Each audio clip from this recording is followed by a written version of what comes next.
தென்காசி, தேனி, திண்டுக்கல் ஆகிய 3 மாவட்டங்களில் இன்று கன முதல் மிக கனமழை பெய்ய வாய்ப்புள்ளதாக சென்னை வானிலை ஆய்வு மையம் எச்சரித்துள்ளது. அத்தோடு கன்னியாகுமரி, திருநெல்வேலி, தூத்துக்குடி உள்ளிட்ட 13 மாவட்டங்களில் கனமழை பெய்யும் என தெரிவிக்கப்பட்டுள்ளது. திருப்பூர் மாவட்டம் உடுமலை அருகே திருமூர்த்திமலை அமனலிங்கேஸ்வரர் கோவில் காட்டாற்று வெள்ளத்தால் சூழப்பட்டது. திருமூர்த்திமலை வனப்பகுதிகளில் இடைவிடாமல் கனமழை பெய்ததால் காட்டாற்று வெள்ளம் ஏற்பட்டது. தொடர்ந்து மழை பெய்த நிலையில் கோவில் ஊழியர்கள் பாதுகாப்பு பணியில் ஈடுபட்டனர். பழைய குற்றாலத்தில் ஏற்பட்ட வெள்ளத்தில் அடித்து செல்லப்பட்டு 16 வயது சிறுவன் உயிரிழந்த நிலையில் அவரது சகோதரி கதறி அழுதது காண்போரை வருத்தத்தில் ஆழ்த்தியது. சகோதரரின் பிரிவை ஏற்றுக்கொள்ள முடியாமல் வீட்டில் இருப்பவர்கள் கேட்டால் என்ன சொல்வது என கேட்டு கதறி அழுதார்.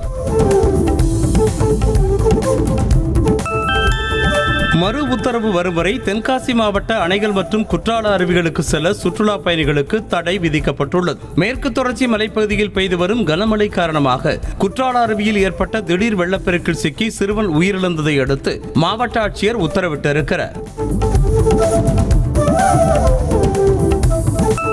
திருப்பூர் மாவட்டம் அவிநாசி மற்றும் சுற்றுவட்டார பகுதிகளில் பெய்த கனமழை காரணமாக நீர்வழிப்பாதைகளில் மழைநீர் ஆர்ப்பரித்து சென்றதால் விவசாயிகள் மகிழ்ச்சி அடைந்துள்ளனர். குன்னத்தூர், ஊத்துக்குளி, கருவலூர், தெக்கலூர், திருமுருகன்பூண்டி, சேயூர், மடத்துப்பாளையம் உள்ளிட்ட பகுதிகளில் இடியுடன் கூடிய கனமழை பெய்தது.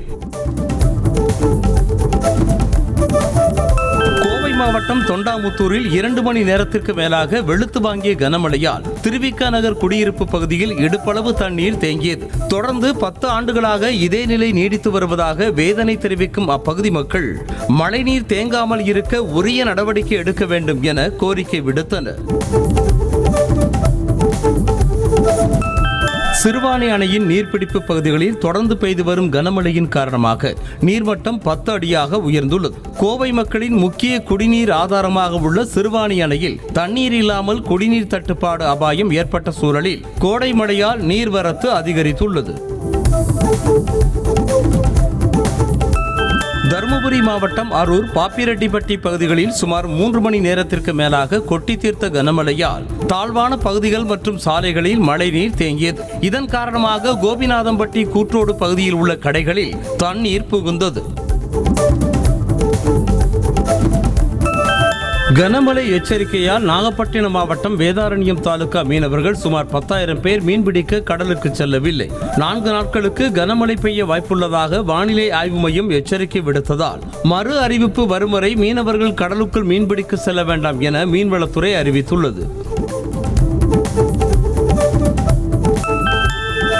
2023ஆம் ஆண்டிற்கான சிவில் சர்வீஸ் தேர்வு மற்றும் IFS தேர்வில் தேர்ச்சி பெற்ற மாணவர்களுக்கு ஆளுநர் RN ரவி பாராட்டு தெரிவித்தார். சென்னை ராஜ்பவனில் நடைபெற்ற நிகழ்ச்சியில் அம்மாணவர்கள் மற்றும் அவர்களின் பெற்றோர்களுக்கு வாழ்த்து தெரிவித்துக் கொண்ட அவர் அவர்களோடு கலந்துரையாடினார்.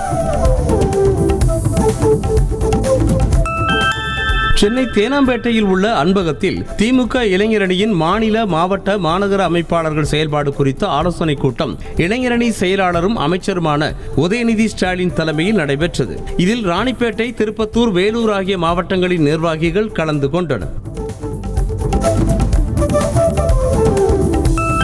தமிழ்நாட்டில் காங்கிரஸ் கட்சியை முதன்மை கட்சியாக மாற்றுவோம் என தமிழ்நாடு காங்கிரஸ் தலைவர் செல்வ பெருந்தகை நம்பிக்கை தெரிவித்திருக்கிறார். திருப்பூர் மாவட்ட காங்கிரஸ் கட்சி நிர்வாகிகள் கூட்டத்தில் கலந்து கொண்டு பேசிய அவர் தமிழ்நாட்டில் காமராஜர் ஆட்சியை மீண்டும் கொண்டு வருவோம் என்றார்.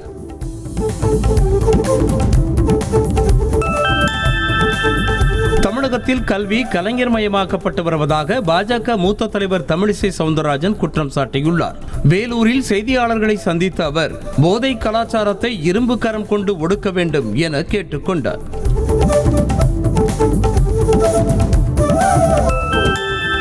தமிழ்நாட்டில் உள்ள அரசு கலை மற்றும் அறிவியல் கல்லூரிகளில் சேர மாணவர்களுக்கிடையே கடும் போட்டி நிலவுவதால் மாணவர் சேர்க்கை இடங்களை குறைந்தது 50% அளவுக்கு அதிகரிக்க வேண்டும் என பாமக நிறுவனர் ராமதாஸ் வலியுறுத்தியுள்ளார். அரசு கல்லூரிகளில் சேருவதற்காக விண்ணப்பிப்போரின் எண்ணிக்கை ஆண்டுக்காண்டு அதிகரிப்பது மகிழ்ச்சி அளிப்பதாக தெரிவித்துள்ளார். ரேஷனில் மே மாதத்திற்கு வழங்குவதற்கான துவரம் பருப்பு பாமாயில் 419 கோடி ரூபாய் மதிப்பீட்டில் கொள்முதல் செய்யப்பட்டுள்ளதாக தமிழக அரசு தரப்பில் தெரிவிக்கப்பட்டுள்ளது. இதற்காக 20,000 டன் துவரம் பருப்பு மற்றும் 2 கோடி பாமாயில் பாக்கெட்டுகள் கொள்முதல் செய்யப்பட்டுள்ளதாக தெரிவித்துள்ளது. வாட்ஸ்அப் வாயிலாக மின் கட்டணம் செலுத்தும் வசதியை மின் வாரியம் அறிமுகம் செய்துள்ளது. பயன்பாடு 500 யூனிட்டுகளுக்கு மேலே உள்ள நுகர்வோர்கள் 9497 94987 என்ற டான்ஜெட்கோ வாட்ஸ்அப் மூலமாக UPI வாயிலாக கட்டணத்தை செலுத்தலாம் என அறிவிக்கப்பட்டுள்ளது. புதுச்சேரி முதலமைச்சர் ரங்கசாமியிடம் போதைப் பொருட்களை காட்டி அதிமுக மாநில செயலாளர் அன்பழகன் புகார் அளித்தார். போதைப்பொருள் புழக்கம் அதிகரித்துள்ளதாக குற்றம் சாட்டிய அவர் அதனை தடுக்க கடும் நடவடிக்கை எடுக்க வேண்டும் என முதலமைச்சரிடம் வலியுறுத்தினார். உத்தரப்பிரதேசம், ஹரியானா உள்ளிட்ட வட மாநிலங்களில் அடுத்த 5 நாட்களுக்கு வெப்ப அலைக்கான எச்சரிக்கை விடுக்கப்பட்டுள்ளது. குறிப்பாக தலைநகர் டெல்லியில் மட்டும் 47.4 டிகிரி செல்சியஸ் அளவிற்கு வெயில் சுட்டரித்ததாக இந்திய வானிலை ஆய்வு மையம் தகவல் தெரிவித்துள்ளது. 5ஆம் கட்ட மக்களவைத் தேர்தலில் 8 மாநிலங்கள், யூனியன் பிரதேசங்களில் உள்ள 49 தொகுதிகளில் நாளை மறுநாள் வாக்குப்பதிவு நடைபெறவுள்ள நிலையில் அதற்கான பிரச்சாரம் இன்று மாலை 6 மணியுடன் நிறைவு பெற உள்ளது. இறுதி நாளான இன்று மக்களின் வாக்குகளை அறுவடை செய்ய வேட்பாளர்களும் அரசியல் கட்சி தலைவர்களும் போட்டி போட்டுக்கொண்டு பிரச்சாரம் செய்து வருகின்றனர். கடந்த 7ஆம் தேதி நடைபெற்ற 4ஆம் கட்ட தேர்தலில் 69.16% வாக்குகள் பதிவானதாக இந்திய தேர்தல் ஆணையம் தெரிவித்துள்ளது. அதிகபட்சமாக ஆந்திராவில் 80.66%, மேற்கு வங்கத்தில் 80.22% வாக்குகள் பதிவாகியுள்ளன. சுதந்திரத்திற்கு பிறகு காங்கிரஸ் கட்சி கலைக்கப்பட்டிருந்தால் இந்திய நாடு 50 ஆண்டுகளுக்கு முன்னோக்கி சென்றிருக்கும் என பிரதமர் மோடி விமர்சித்திருக்கிறார். மகாராஷ்டிர மாநிலம் மும்பையில் பிரச்சார பொதுக்கூட்டத்தில் பேசிய பிரதமர் ஏழை மக்களிடம் அவர்கள் வறுமையில் வாழ பிறந்தவர்கள் என்ற உணர்வை விதைத்தது காங்கிரஸ் என சாடினார். பிரதமர் மோடியை என்ன வேண்டுமென்றாலும் தம்மால் சொல்ல வைக்க முடியும் என ராகுல் காந்தி கிண்டலாக தெரிவித்தார். உத்தரப்பிரதேச மாநிலம் ரேபரேலி தொகுதியில் பிரச்சாரம் செய்த அவர் தாம் அதானியை பற்றி பேசினால் மோடியும் அதானி அம்பானி பற்றி பேசுவதாகவும் நக்கல் அடித்தார். உத்தரப்பிரதேச மாநிலம் ரேபரேலியில் காங்கிரஸ் வேட்பாளரும் தனது மகனுமான ராகுல் காந்தியை ஆதரித்து சோனியா காந்தி பிரச்சாரம் செய்தார். அப்போது பேசிய அவர் தமக்கு அளித்த இடத்தை மகன் ராகுல் காந்திக்கு கொடுக்க வேண்டும் என்றும் ராகுலை உங்களிடம் ஒப்படைப்பதாகவும் உருக்கமாக தெரிவித்தார். உத்தரப்பிரதேச மாநிலம் அமேதி தொகுதிக்கு உட்பட்ட பகுதிகளில் பாஜக வேட்பாளரும் மத்திய அமைச்சருமான ஸ்மிருதி இரானி ரோட் ஷோ மேற்கொண்டு வாக்குகளை சேகரித்தார். கௌரிகஞ்ச் பகுதியில் நடைபெற்ற இந்த ஷோவில் ஸ்மிருதி இரானிக்கு பாஜகவினர் ஆரவாரம் செய்து வரவேற்பளித்தனர். பிரதமர் மோடியின் இக்கட்டான சூழலில் அவருக்கு உறுதுணையாக இருந்த உண்மையான சிவசேனாவை இன்று போடி என்று அழைப்பவர் நாளை RSS அமைப்பை கூட போடி என சொல்ல தயங்க மாட்டார் என உத்தவ் தாக்கரே காட்டமாக கூறியிருக்கிறார். மும்பையில் இந்தியா கூட்டணியின் மாபெரும் பிரச்சார பொதுக்கூட்டத்தில் உத்தவ் தாக்கரே கலந்து கொண்டு உரையாற்றினார். உத்தரப்பிரதேச மாநிலம் லக்னோவில் சமாஜ்வாடி கட்சி தலைவர் அகிலேஷ் யாதவ் ரோட் ஷோ நடத்தி மக்களிடம் வாக்குகளை சேகரித்தார். தனது கட்சி வேட்பாளரை ஆதரித்து பிரச்சாரம் செய்த அகிலேஷ் யாதவிற்கு உற்சாக வரவேற்பு அளிக்கப்பட்டது. ஒடிசா மாநிலம் கட்டாக்கில் பாஜக நிர்வாகியும் நடிகையுமான ஹேமமாலினி அக்கட்சி வேட்பாளரை ஆதரித்து தீவிர பிரச்சாரம் மேற்கொண்டார். ஹேமமாலினியின் வருகையால் உற்சாகமடைந்த பாஜக தொண்டர்கள் அவரை மலர் தூவி வரவேற்றனர். டெல்லியில் ஆம் ஆத்மி MP ஸ்வாதி மாலிவாலை முதலமைச்சர் அரவிந்த் கெஜ்ரிவால் இல்லத்திற்கு அழைத்து சென்று போலீசார் விசாரணை மேற்கொண்டனர். அங்கு முதலமைச்சரின் உதவியாளர் பிபவ் குமார் தாக்கியதாக கூறப்படும் சம்பவத்தை நடித்து காட்ட செய்து போலீசார் விசாரித்ததாக கூறப்படுகிறது. அரவிந்த் கெஜ்ரிவாலை சிக்க வைக்க பாஜக தீட்டிய சதி திட்டத்தின் முகமாக ஸ்வாதி மாலிவால் இருப்பதாக ஆம் ஆத்மி மூத்த தலைவரும் அமைச்சருமான அதிஷி குற்றம் சாட்டியிருக்கிறார். மேலும் கெஜ்ரிவாலின் உதவியாளர் மீதான ஸ்வாதியின் குற்றச்சாட்டுகள் அடிப்படை ஆதாரமற்றவை எனவும் அவர் விளக்கம் அளித்துள்ளார். மத்திய மத்திய நிதியமைச்சர் நிர்மலா சீதாராமன் டெல்லி மெட்ரோ ரயிலில் மக்களோடு மக்களாக பயணித்து வாக்கு சேகரிப்பில் ஈடுபட்டார். பெண் பயணிகள் குழந்தைகளிடம் கலந்துரையாடிய நிர்மலா சீதாராமனை ரயிலில் இருந்தவர்கள் வியப்புடன் பார்த்த நிலையில் அதனை வீடியோவாகவும் பதிவு செய்து கொண்டனர். தவறான விளம்பரங்கள் செய்த புகாரில் பதஞ்சலி நிறுவனத்தின் 14 பொருட்களின் தயாரிப்பிற்கு விதித்த தடையை உத்தரகாண்ட் அரசு இடைக்காலமாக நிறுத்தி வைத்தது. முன்னதாக இது தொடர்பாக மாநில அரசு அமைத்த உயர்மட்ட குழுவானது பதஞ்சலி நிறுவன பொருட்களுக்கு தடை விதிக்கப்பட்டது சட்டவிரோதம் என அறிக்கையை சமர்ப்பித்தது. இந்தியா, ஆஸ்திரேலியா, இந்தோனேசியாவின் கடல்சார் பாதுகாப்பு கூட்டு பயிற்சி நிறைவு பெற்றது. கேரள மாநிலம் கொச்சியில் நடைபெற்ற இந்த பயிற்சியின் போது 3 நாடுகளின் கடற்படை அதிகாரிகளும் இந்திய பெருங்கடல் பகுதியில் கடல்சார் பாதுகாப்பில் நிலவும் சவால்கள் உள்ளிட்டவை குறித்து பேச்சுவார்த்தை நடத்தினர்.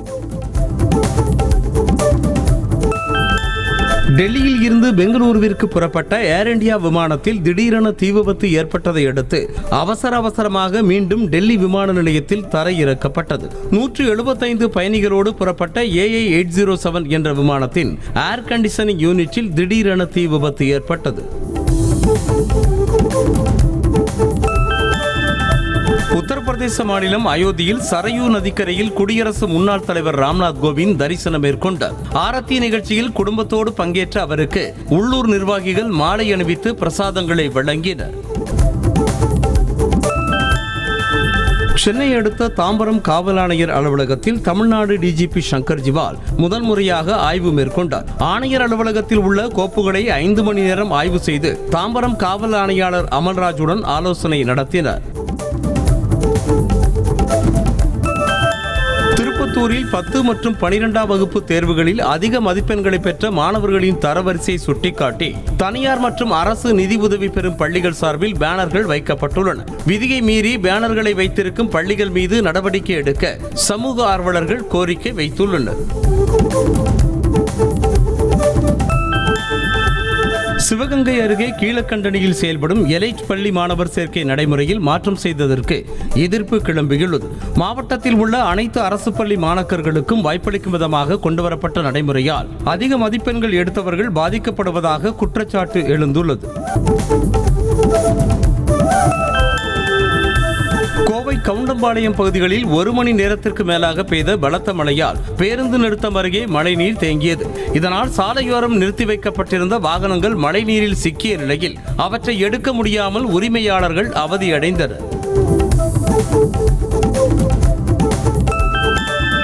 தேனி மாவட்டம் மேற்கு தொடர்ச்சி மலைப்பகுதிகளில் பெய்த கனமழையால் சோத்துப்பாறை அணையின் நீர்மட்டம் ஒரே நாளில் 8 அடி உயர்ந்துள்ளது. அணையின் நீர்மட்டம் படிப்படியாக உயர்ந்து வருவதால் அப்பகுதி விவசாயிகள் மகிழ்ச்சியடைந்துள்ளனர். மதுரையில் ஓய்வு பெற்ற உடற்கல்வி ஆசிரியரிடம் சொத்து வரி மாற்றத்திற்கு 10,000 ரூபாய் லஞ்சம் பெற்றதாக மாநகராட்சி பில் கலெக்டர் மற்றும் உதவியாளரை லஞ்ச ஒழிப்பு போலீசார் கையும் களவுமாக கைது செய்தனர். மதுரை சிக்கந்தர் சாவடியைச் சேர்ந்த பில் கலெக்டரான ஆறுமுகம் அவருடைய உதவியாளர் சுதாகரிடம் போலீசார் விசாரணை மேற்கொண்டனர்.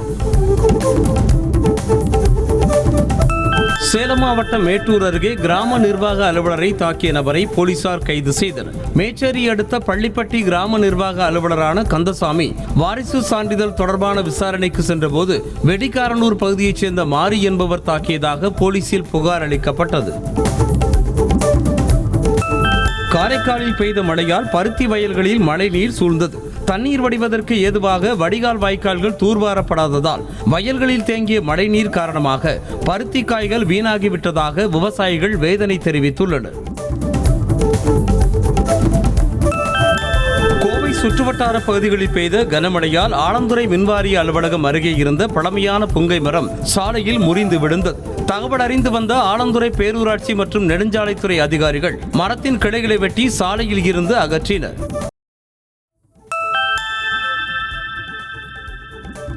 கோவை மாவட்டம் பொள்ளாச்சி அருகே புளியங்கண்டி மலைவாழ் மக்கள் கிராமத்தில் 30 வருடங்களுக்கு முன்பாக கட்டப்பட்ட தொகுப்பு வீடுகள் சிதிலமடைந்து இடிந்து விழும் நிலை உள்ளதால் மக்கள் அச்சமடைந்துள்ளனர். தமிழ்நாடு அரசு உடனடியாக நடவடிக்கை எடுத்து புதிய வீடுகளை கட்டித்தர வேண்டும் என மலைவாழ் மக்கள் கோரிக்கை விடுத்துள்ளனர். சென்னை கொருக்குப்பேட்டையில் ஆன்லைன் மூலமாக போதை மாத்திரைகளை வாங்கி விற்பனை செய்து வந்த 4 பேரை கைது செய்த தனிப்படை போலீசார் அவர்களிடமிருந்து 1100 போதை மாத்திரைகளை பறிமுதல் செய்தனர். கணேஷ், ராஜேஷ், ரஞ்சித், உதயகுமார் ஆகியோர் சேர்ந்து இந்தியா மார்ட் என்ற செயலி மூலமாக மாத்திரைகளை வாங்கி விற்பனை செய்து வந்தனர். செங்கல்பட்டு மாவட்டம் மதுராந்தகம் அருகே காவலரை பணி செய்ய விடாமல் தடுத்ததாக ஊராட்சி மன்ற தலைவர் கைது செய்யப்பட்டார். மேல்மருவத்தூர் காவல் நிலையத்தில் பணியாற்றும் பழனி, சரவணன் ஆகியோர் கூடலூர் கிராமத்திற்கு ரோந்து சென்றபோது தலைவர் அன்பழகன் தடுத்ததாக புகார் அளிக்கப்பட்டது. செங்கல்பட்டு மாவட்டம் மதுராந்தகம் அருகே டிராக்டர் மீது மோதி மினி லாரி கவிழ்ந்து விபத்துக்குள்ளானதில் போக்குவரத்து பாதிக்கப்பட்டது. பாலூர் கிராமத்தில் இருந்து விக்கிரவாண்டிக்கு மரக்கட்டைகளை ஏற்றிச் சென்ற டிராக்டர் மீது அதன் பின்னால் அதிவேகமாக வந்த மினி லாரி மோதியது. இதில் டிராக்டரில் இருந்த மரக்கட்டைகள் சிதறியதால் போக்குவரத்து தடைப்பட்டது. தருமபுரி அருகே சந்துக்கடையில் மதுபானங்களை பதுக்கி வைத்து கூடுதல் விலைக்கு விற்கும் நபரை கைது செய்ய வலியுறுத்தி காவல் நிலையம் முன்பாக கிராம மக்கள் மறியலில் ஈடுபட்டனர். மொரப்பூரை அடுத்த போடையம்பள்ளி கிராமத்தில் சபரி என்பவர் டாஸ்மாக் மதுபானத்தை கள்ளச்சந்தையில் விற்பதாக புகார் கூறப்படுகிறது. விழுப்புரம் மாவட்டம் மரக்காணத்தில் திரௌபதி அம்மன் கோவில் திருவிழா கொடியேற்றத்திற்கு தடை விதிக்கப்பட்டதால் பதற்றம் ஏற்பட்டுள்ளது. இதனையடுத்து மரக்காணம் பகுதியில் ஏராளமான போலீசார் குவிக்கப்பட்டுள்ளனர். கடந்த ஆண்டு முதல் இந்த கோவில் இந்து அறநிலையத்துறை கட்டுப்பாட்டின் கீழ் கொண்டு வரப்பட்டது. திருச்சி மாவட்டம் திருவரங்கம் ரங்கநாதர் திருக்கோவிலில் RSS அமைப்பின் தேசிய தலைவர் மோகன் பகவத் சாமி தரிசனம் செய்தார். இவரது வருகையொட்டி கோவிலுக்கு உள்ளே செல்லவும் வெளியே செல்வதற்கும் சுமார் 1 மணி நேரம் அனுமதிக்கப்படாததால் பக்தர்கள் பாதிக்கப்பட்டனர். மும்பை வான்கடே மைதானத்தில் நடைபெற்ற மும்பைக்கு எதிரான IPL லீக் ஆட்டத்தில் லக்னோ அணி 18 ரன்கள் வித்தியாசத்தில் வெற்றி பெற்றது. முதலில் பேட்டிங் செய்த லக்னோ அணி 20 ஓவருக்கு 214 ரன்களை குவித்தது. அடுத்து பேட்டிங் செய்த மும்பை அணி 20 ஓவருக்கு 196 ரன்களை மட்டுமே எடுத்தது.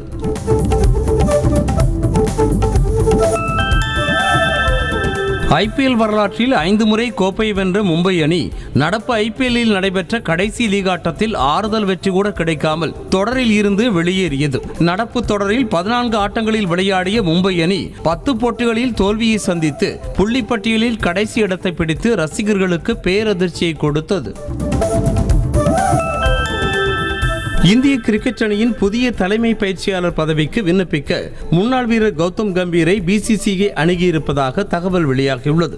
2007 T20 உலகக்கோப்பை, 2011 ODI உலகக்கோப்பையை வென்ற இந்திய அணியில் இடம்பெற்றிருந்த கம்பீர் 2012, 2014 ஆண்டுகளில் KKR அணிக்காக IPL கோப்பைகளையும் வென்று கொடுத்துள்ளார் என்பது குறிப்பிடத்தக்கது. சூரியகுமார் யாதவ் மற்றும் பும்ராவை தவிர்த்து அடுத்த வருடம் நடைபெறவுள்ள IPL மெகா ஏலத்தில் மற்ற அனைத்து வீரர்களையும் மும்பை கலற்றிவிட வேண்டும் என ஷேவாக் தெரிவித்திருக்கிறார். தற்போதைக்கு மும்பை இந்தியன்ஸ் அணியில் பும்ரா, சூரியகுமார் யாதவ் மட்டுமே முக்கியமானவர்களாக இருப்பதாக அவர் கூறினார்.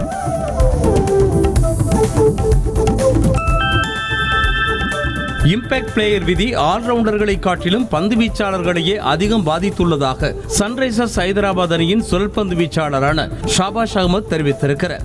இம்பாக்ட் பிளேயர் விதி பேட்ஸ்மேன்களுக்கு அழுத்தமின்றி சுதந்திரமாக விளையாடும் சூழலை உருவாக்குவதாகவும் அவர் கூறியிருக்கிறார்.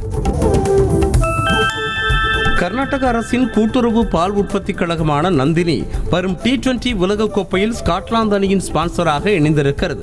இது தொடர்பான அதிகாரப்பூர்வ அறிவிப்பை ஸ்காட்லாந்து கிரிக்கெட் வாரியம் தனது X பக்கத்தில் தெரிவித்துள்ளது. அதிக சம்பளம் வாங்கும் வீரர்கள் பட்டியலில் கால்பந்து வீரர் ரொனால்டோ தொடர்ந்து 4வது முறையாக முதலிடம் பிடித்திருக்கிறார். அமெரிக்காவின் ஃபோர்ப்ஸ் பத்திரிகை ஆண்டுதோறும் அதிக சம்பளம் பெறும் விளையாட்டு வீரர்களின் பட்டியலை வெளியிட்டு வருகிறது. அதன்படி ரொனால்டோ $260 மில்லியன் சம்பளம் வாங்குவதாக ஃபோர்ப்ஸ் குறிப்பிட்டுள்ளது. நடிகை மாளவிகா மோகனன் பக்கத்து வீட்டாருடன் சிலம்ப சண்டையில் ஈடுபட்ட புகைப்படங்களை தனது இன்ஸ்டாகிராம் பக்கத்தில் பகிர்ந்திருக்கிறார். அவர் பக்கத்து வீட்டு பெண்ணான ரெபெட்சி ஜெயினுடன் சிலம்ப சண்டையில் ஈடுபட்ட புகைப்படங்கள் இணையத்தில் வைரலாகியுள்ளன. நடிகை ஸ்ரீதேவி விஜயகுமார் வண்ண பூக்களோடு கூடிய கலக்கலான உடையில் எடுக்கப்பட்ட புதிய புகைப்படங்களை தனது இன்ஸ்டாகிராம் பக்கத்தில் பகிர்ந்திருக்கிறார். மாதவனுடன் பிரியமான தோழி, தனுஷுக்கு ஜோடியாக தேவதையை கண்டேன் உள்ளிட்ட படங்களில் நடித்ததன் மூலம் மக்கள் மனதில் நீங்காத இடம் பிடித்தார். நடிகையும் ஷாலினியின் தங்கையுமான ஷாமிலி சிவப்பு நிற டுகாட்டி பைக்கில் அமர்ந்து கொண்டு எடுக்கப்பட்ட வீடியோவை தனது இன்ஸ்டாகிராம் பக்கத்தில் பகிர்ந்திருக்கிறார். நடிகர் அஜித்தின் பிறந்த நாளுக்காக அவரது மனைவி ஷாலினி விலை உயர்ந்த பைக் ஒன்றை பரிசாக கொடுத்தார். இந்த பைக்குடன் ஷாமிலி செம்ம மாசாக போஸ் கொடுத்திருக்கிறார். வெற்றிமாறன் தயாரிப்பில் கவின் கதாநாயகனாக நடிக்கும் மாஸ்க் திரைப்படம் பூஜையோடு துவங்கியது. இவருடன் ஆண்ட்ரியா, சார்லி உள்ளிட்ட பலர் நடிக்கின்றனர். விகர்ணன் அசோக் இயக்கும் இப்படத்தின் படப்பிடிப்பு மே மாத இறுதியில் சென்னையில் தொடங்குகிறது. ஒப்பந்தம் செய்யப்பட்ட படங்களின் பணிகளை நிறைவு செய்ய வேண்டிய கட்டாயம் உள்ளதால் புஷ்பா 2 படத்தில் இருந்து விலகுவதாக படத்தொகுப்பாளர் ஆண்டனி ரூபன் தெரிவித்திருக்கிறார். இவர் தமிழில் தெரி, வேதாளம், ரெமோ, அண்ணாத்த, ஜபான் ஆகிய படங்களில் பணியாற்றியவர் என்பது குறிப்பிடத்தக்கது.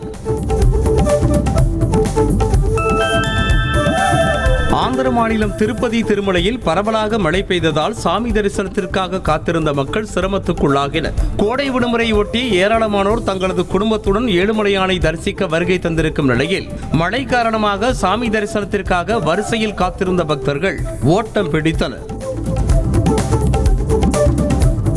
திருவள்ளூர் மாவட்டம் கொசவன்பேட்டை கிராமத்தில் 9 ஆண்டுகளுக்கு பிறகு ராமலிங்க சுடாம்பிகை கத்திரி பூஜை விழா நடைபெற்றது.